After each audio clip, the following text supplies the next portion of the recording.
There's a pretty good chance you haven't heard of the game Touhou Kenbun Roku.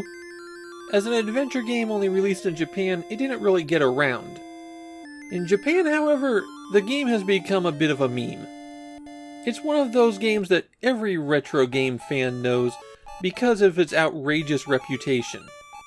As a result, it's actually a little bit difficult to get your hands on a copy. It also doesn't help that it's the first game by Natsume. In the US, Natsume is known for high-quality games with very low print runs that are a pain to collect. While in Japan, they're known for high-quality games with very low print runs that are a pain to collect. Natsume was founded by Konami employees, so they had a lot of skill behind their games.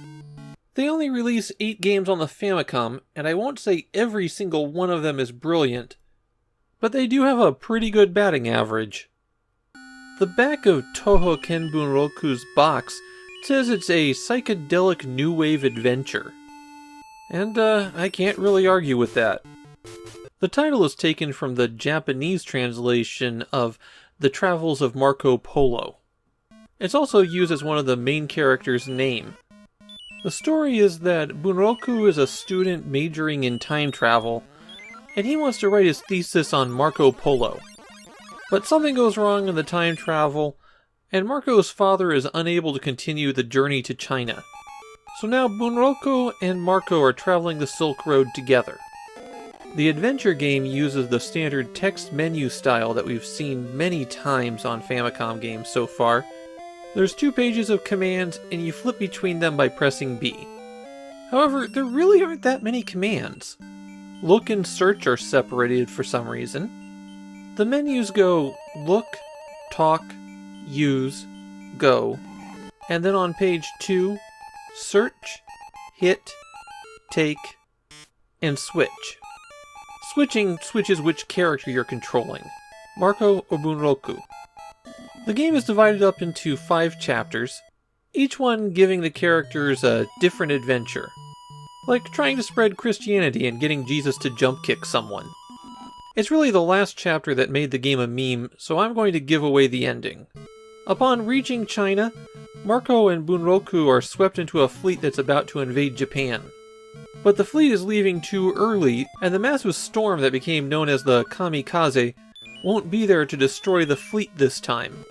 So Bunroku uses his time machine to bring the Kamikaze, except he gets the wrong one. And then the Zeros pepper Marco Polo with bullets. In the game as released, Marco Polo just blinks away as he dies, but there's a different death scene still in the graphics memory. That one shows Marco's head exploding, complete with brain matter and eyeballs flying.